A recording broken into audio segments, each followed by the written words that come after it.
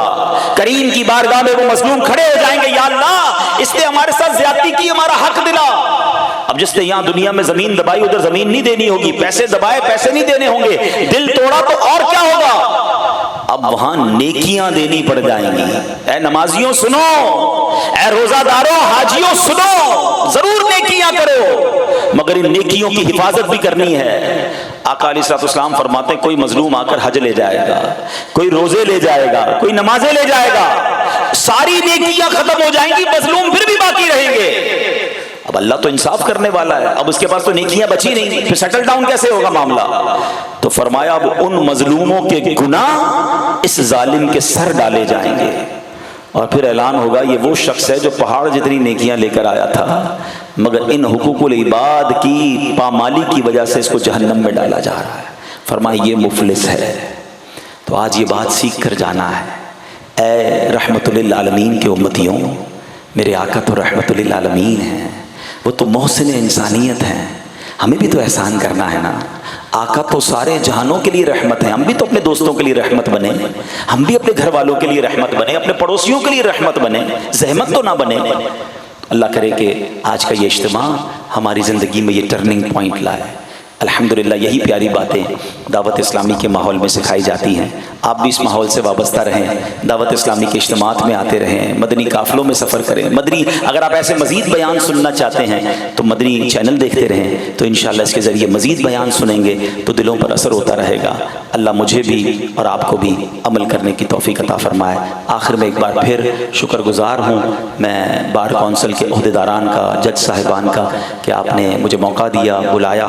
میری کوئی بات اگر آپ کو بری لگی ہو تو میں آپ کی بھلائی کے لیے باتیں کرنے آیا. میں نے اسپیسیفکلی کسی کے اس بارے میں کوئی ایسی بات نہیں کی نیگیٹو. شروع میں نے بات کہی تھی کہ وکالت کے شعبے سے جنت بھی کمائی جا سکتی ہے.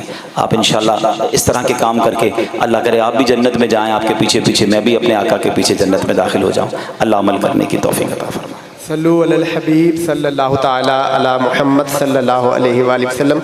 پتوں کی بار ایسوسی ایشن نے دعوت اسلامی اور رکن شورا حاجی عبدالحبیب اتاری صاحب کی خدمات جو دینی ہیں، فلاحی ہیں، مثال کے طور پہ دعوت اسلامی کا ڈپارٹمنٹ ہے FGRF فیضان گلوبل ریلیف فاؤنڈیشن، جس کے ہیڈ رکن شورا حاجی عبدالحبیب بھائی ہمارے درمیان موجود ہیں. یہ ڈپارٹمنٹ الحمدللہ تھیلیسیمیا اور ہیمیفیلیا کے جو پیشنٹس ہیں ان کا بلڈ نہیں بنتا، ان کو فی سبیل اللہ بلڈ پرووائڈ کرتا ہے. ٹریز پلانٹیشن کے تحت پاکستان میں اس شعبے کے تحت 20 لاکھ سے زیادہ پودے لگائے گئے ہیں. ہمارے دعوت اسلامی کے فاؤنڈر مولانا محمد الیاس ستار قادری صاحب، انہوں نے ہمیں یہ نعرہ دیا ہے کہ پودا لگانا ہے، درخت بنانا ہے. اس کے علاوہ ہمارا ایک ڈپارٹمنٹ، اس شعبے کا ہی ایک ڈپارٹمنٹ ہے FRC فیضان ریہیبلیٹیشن سینٹر. جو بچے ڈسیبل ہوتے ہیں، جو بچے معذور ہوتے ہیں، یہ ادارہ ان کو فی سبیل اللہ ایجوکیشن پرووائڈ کرتا ہے. ان کو مینٹلی طور پہ اسٹرانگ کرنے کے لیے، ان کی جو ڈسیبلٹی ہے اس کو درست کرنے کے لیے، ان کو امپروو کرنے کے لیے کام کرتا ہے. اس کے علاوہ اگر ملک میں کہیں ڈیزاسٹر آ جائے، کہیں فلڈ آ جائے، ارتھ کویک آ جائے، تو فیل فور پوری دنیا میں یہ بھائی صاحب اس کو ڈیل کرتے ہیں، اور پوری دنیا میں فیل فور جا کے ان لوگوں کی فائنینشلی، ایتھیکلی